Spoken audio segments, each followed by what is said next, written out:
Hi, everybody. Thanks for joining our space today. I'm your host, Mike Coyle, and with us today is Mia Boiridy, the head of corporate development and IR for PUMA Exploration, listed on the TSX Venture under PUMA. Mia, thanks for joining me today.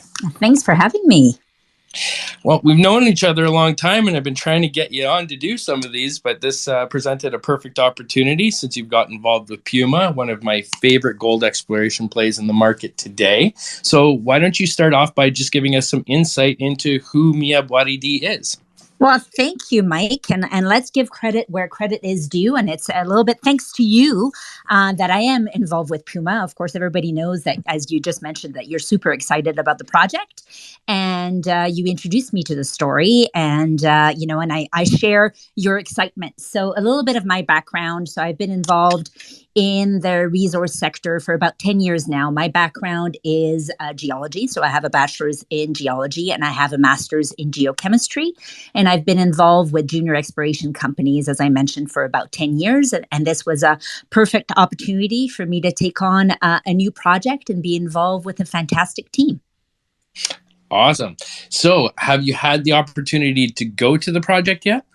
Not yet, because I started with PUMA in December. So as you know, in New Brunswick, there's lots of snow right now. And in talking to Marcel, the CEO, my understanding is that with all the snow that they've gotten this year, that probably not be able to see anything on the ground until July. But that's certainly something that is on my list of things to do as soon as we can start seeing some things on the ground. But as you know, things are going on in the project right now. So despite not having been there, everything that I've had an opportunity to see and be involved with so far gets me really excited about what the future holds for PUMA.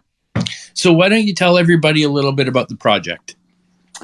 So we are located, as I mentioned, in New Brunswick, in northern New Brunswick, in a really great location because everything is readily accessible. So we're close to Bathurst, we're close to a major seaport, we're on a major road, Highway 180, that has been called the Resource Road because it kind of supplied a lot of the mines and the activity in New Brunswick for many, many years. And New Brunswick is known really for the Bathurst mining camp, which was a base metal camp and has hosted some big mines, Brunswick 12 and others, and Trivoli right now. But really, New Brunswick hasn't been known, and this area hasn't been known in the past for gold exploration. And PUMA, I think, was the trailblazer when it came to that in terms of really focusing on gold, and has made a huge discovery last year. And let's remember that these are really still very early days in the development of the Brook project. But we have over 40,000 hectares of very prospective land with this amazing gold trend called the O'Neill Gold Trend, which has been kind of the focus of the company over the past year. But there's a lot more potential. And so, again, it's still early days, but really excited about what this project can bring in the long run. So you guys have been very proactive in adding to your land package, and we'll get to the discovery hole number 2 in a little bit, but you've recently added a bunch of land. Are you looking to be exploring this land this year? We'll probably send a little bit of a prospection team on. So the focus right now, and as listeners may know, is on this 10,000 meter drilling program that we're doing on the O'Neill Gold Trend. As you mentioned, that was where we made a discovery last year. But there's 2 other gold trends on the Brook property, north property, that we still haven't done any work on, that was drilled by a previous operator in 2008. Returned 5 grams per ton, which was really interesting, but we haven't done any work there. So the thought is that let's deploy some teams this summer. Again, once we can see what's on the ground, let's go do a little bit of grab sampling, some prospection, similar to what we did for the O'Neill Gold Trend. So we've had a very systematic kind of approach to our exploration. So first, go on in, do some sampling, try and find some of these quartz veins, do some grab sampling, send them out. They come back with, some grades, then bring in the hoe and then the backhoe and start kind of clearing out some space. So I think there's going to be more or less the same approach where we're going to send some teams to different areas. So the new land that we've just acquired, we also have the John Paul and our properties a little bit further out in Portage that we haven't done some work in a long time as well. And those will probably be, as Marcel says, we always try to have a little bit of a 3-year kind of exploration program in place where you have some areas that are a lot more, I guess, in the initial phases of the exploration, others that are more advanced where you've done your trenching and your sampling, and others where you'll drill. So that's basically the same approach that we want to take throughout the 40,000 hectares that we have right now. But I mean, you guys are going to be mainly focused on the O'Neill gold trend, which you touched on the grades, but you didn't touch on the meters. So for anybody listening, PUMA Exploration last year in their inaugural drill program on the second hole hit 5.55 grams per ton over 50 meters. That's unheard of, especially when you're this early into an exploration project. And you also touched on it. You're kind of getting into this project a little bit differently from what you might see in other places in, say, like Ontario, where you've got a lot of overburden. This job only has, maybe 4 to 6 feet and 8 feet in some places of overburden that's covering over this contact. Now, this contact's 7 kilometers long. Are you guys going to be really stepping out along this 7-kilometer trend this year? A lot further than the 700 meters that you've already exposed? Yeah, that's the plan. For right now, the focus is really, and as you mentioned, we were really successful and we're in a amazing position that not a lot of other exploration companies have, where you can see the quartz veins at surface. You've walked the property, and you've said, that the rocks were talking to you. I mean, that's something that, it's a great advantage that we have, that we're not drilling blind, which a lot of other companies do, right? But nevertheless, we still need to build the model. So we can see them on surface. We need to figure out what's happening with these quartz vein at depth.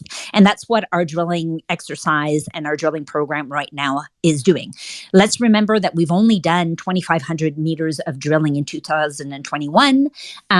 We are right now about 40% into our drilling program. We've drilled about 4,500 meters of the 10,000 meters so far. That started in late January. So the thought is, okay, let's see what comes back, because we haven't had any results back. Let's see what comes back. We feel very confidently, probably based on the results that we've had before, that gold will carry at depth. To what extent, we don't know, right? I mean, we may not have the 5 grams per ton over 50 meters. As you mentioned, that was a phenomenal hole. But what's important to remember, and you've seen it as well, is that there's gold everywhere. It might not be those super high grades, but there's gold everywhere. And so the focus right now is going to be on really spending time on that 750 meters to build the model and kind of understand what's happening, and then going further afield. So yes, we'll try and explore the rest of the 7 kilometers, and then we'll also go to Williams Brook 1 and Williams Brook 2, which are parallel trends as well. And, we think that once we have a good handle on what's going on, what the model is, then of course we'll be reducing our risk in terms of drilling, and then you have a better return on investment. So how deep have you gone with these holes so far, Mia? Are they all shallow holes, or have you tested any at depth yet? Yeah, no, they're still all shallow. Again, it's just trying to make sure that mineralization just continues on at depth, understanding how these shoots, and that's what we think that we're dealing with, is we have these high-grade shoots within a lower-grade envelope. So understanding how they dip, where they go. So again, that we have better chances of hitting them further afield. Well, we've had industry professionals like Quentin Henning from Crescat.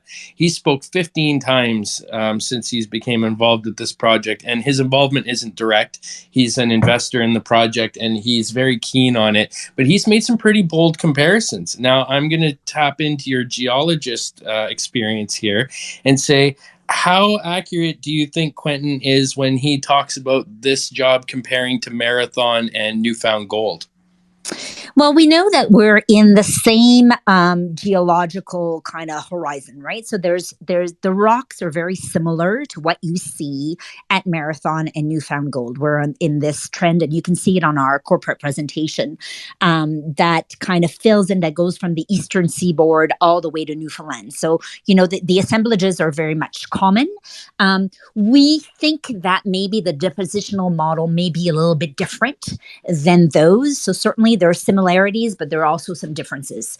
So I think that as we drill some more, as we get results, we'll be able to firm up exactly what it is that we have.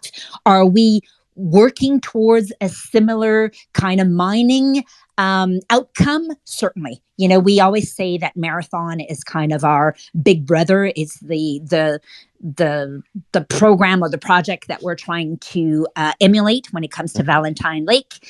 So we're thinking that we're probably going to develop something very similar, where it'll be a large tonnage open pit mine. We don't know what the grades will be, probably a 1 or 2 grams per ton gold, bigger envelope with maybe lower grades, but higher grade shoots. But again, very early days. We don't know. We've only done like 5,000 meters of drilling. When you compare what the others have done, we're really in the early stages. But everything so far points to this being something, right? Us being able to build a story here and really develop something that has the potential to be a resource. I'm glad you said that. So as the director of corporate development and head of IR, it's your job to get the word out there. What are some things that you're doing to proactively tell your story? Yeah, I think, since I've come on, I think we've done a lot more. And of course, it was early days beforehand. So now, I've come on and with the experience that I've had with other companies, we are putting a real emphasis in getting the word out. As you say, I think it's a story that's been under the radar for, far too long. But again, an opportunity for investors to now get it on their radar screen and really come along with us. And that's what we're telling investors is this is a great story. You need to keep an eye on it, and please come along with us for the ride. So we are participating in a lot of different conferences. We're going to be next month at VRIC in Vancouver. We'll be at PDAC, although we won't have a booth at PDAC, but we will be there and inviting investors to come and meet us in a suite probably and be able to look at core as well. We're looking at different opportunities to talk to investors, probably go further afield as well and try to hit some markets in the States, hit some markets in Europe as well, and try to build really a following for PUMA. When you look at our structure right now and our ownership, it's very tightly held. As you mentioned, Crescat is involved, Caisse de dépôt et de placement is involved. We have another fund, Plethora Fund, which is based out of the Netherlands, which is involved. Lots of friends of family. And then we have about 50% retail. There's an opportunity to kind of diversify that as well. And that's what we're looking to do. So recently you've announced that there's a spin-out coming. Melius has been formed as a discovery of copper that was identified by some artificial intelligence. That's going to be an upcoming question I have for you. But Melius, can you offer some clarity on the spin-out and maybe the date where everybody has to be holding shares to gain access to that? Yeah, so I don't have that detail just yet, but just a little bit of background information on Melius. So as I mentioned, we now focusing on gold with gold exploration with Williams Brook. But in the past, and PUMA has been around for many years, their asset and because of the history of the Bathurst mining camp, the focus of PUMA was very much on base metals. With the discovery of Williams Brook, the company decided to change its focus and really just concentrate on the gold, seeing the potential of that project. So instead of, spread it itself thin and having to deal with many different commodities, the company decided to spin out its copper assets to Melius. Melius is in the process of getting itself listed on the TSX. Part of the deal is that PUMA investors get shares of Melius. So once Melius has sorted out all of the requirements with the TSX, they will announce when that distribution will actually occur. So I don't know yet. The plan was supposed to be by the end of this month. I don't think it's going to happen next week. It might be delayed a little bit, but stay tuned. We need to let investors know at least 5 days before that record date that it's coming. So the thought is that for every share that people hold of PUMA, they'll get a certain amount of Melius shares. So right now, the thought is between 15 and 17 shares. So that's how it'll work. So, there'll be an advantage for PUMA shareholders because all of a sudden they'll become Melius shareholders.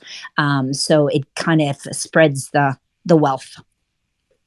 And I mean, with copper surging the way it has, nickel, battery metals in general, I guess you could say, this is an opportunity for investors to gain exposure to copper without having to go out and find their own. This has been identified by artificial intelligence and PUMA last year. Now, on that note, there's been some rumblings, and I know Marcel's very proactive with using technology to identify opportunities for himself, and he used AI with Windfall Geotek.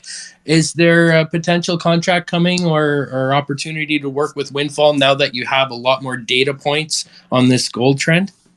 Well, absolutely. Absolutely. There's always opportunities for that to happen. Right now, I think we have our program pretty much set, but certainly moving forward as we develop more data, as you say, right now, we're still drilling something that's relatively shallow so we can control it. But certainly as this project develops, there'll be great opportunities to bring in some AI. Excellent. So we've been drilling for a while now. I think people were kind of looking for results, and I know you can't say definitively when those are going to be coming, but I think we're getting pretty close, are we not? We are. I mean, it takes about 45 to 60 days for the labs to bring back some results. So we started at the end of January. As you know, it's not instantaneous. It takes a little bit of time for us to actually look at the core and do the sampling and do all the structural measurements before it actually gets sent out to the labs. So, we said by the end of the month, as much as we know, we've been communicating with the labs, and that's what we're still aiming for. So, within the next couple of weeks, you'll have results. Excellent. So, Mia, why PUMA? Why now? You just come on board. You've gotten to see this. You've done the deep dive. You're as excited as I am, and you haven't even seen the project. But what would you say? What would you say to investors right now that have it on their radar, but are just a little tedious about taking the leap forward? Again, I think when you look at everything that this team has done, and it's a super, excited team, a super competent, and I'm really happy to be part of this team because their approach is just amazing. And everybody, as you say, is excited about what the potential is. But when you look at what has been achieved in a very short amount of time, and you look at the evidence of the stuff that we're actually seeing on the ground, there is no doubt that this has, the potential to become something. So, of course, we know that there's always risks, right, with junior exploration companies. But now is the time, I'd say, for people to, keep an eye on PUMA, to be involved, to become a shareholder, to follow us and accompanying us on this amazing journey. Again, we think that what we're seeing on the ground, and I think we'll see what happens with the drilling results. But so far, we've been able to show that there is consistency along that 750 meter OGT. There is consistency and there's a depth with gold mineralization, and this only has the potential to get bigger and better. So now's the time to get involved. I would encourage everybody. And as you know, I'm always available. I'm always here. People can give me a call, send me a note. Always happy to answer any questions that people may have. But certainly this is a story to follow. Indeed it is. And I'm going to throw my own shameless little plug in here and give some insight of my own. When I visited the property and you pull up to it on the highway, you can visually see Williams 1 and Williams 2. And that's what I thought I was coming on the property to see. And as we drove into the property, I noted as an observation that there are literally quartz boulders that have been pushed off to the side by the logging company that came in to do the logging previous to PUMA coming in to do any kind of exploration. And the further you drive, the more excited you get because you see a boulder here and a boulder there and a boulder here. And you're like, we haven't even got here yet. And Williamsbrook 1 and 2 is way over there. Where are we going? And then you come into this big open area. And Mia, you said it best. I said that, this deposit talks to me. Let me clarify. This deposit was singing at the top of its lungs to me. You walk on this property and you get excited just looking around because it's not just the large quartz vein sets that you see that are quite blatantly obvious, but look down under your feet in the rhyolite and you see veinlets very consistently every few inches all the way through it. So this really is something that has potential to grow exponentially larger than what it really is. So sorry, Mia, I don't mean to steal your thunder there, but thanks for coming. I love it. Keep on doing it. It's great. I have been for a long time and I'll continue to do so. I can't wait to get to property this year and see you on site. And thank you so much for joining us today to give us a little bit of insight on the Williamsbrook Gold Project. Well, thank you. And we'll do this again. Absolutely. This has been Mike Coyle, your host for Inside Exploration. Our guest was Mia Boiridy from PUMA Exploration. You can find the company listed on the TSX Venture under PUMA. Thanks for joining today. Hey, everyone. Thanks for tuning into our Twitter space today. If you enjoyed the content of our show, please subscribe to our channel and follow us at insidexploration.com. If you're looking for our social media handles, they can be found in the description below. Thanks again for joining us. I'm your host, Mike Coyle, and you're watching Inside Exploration.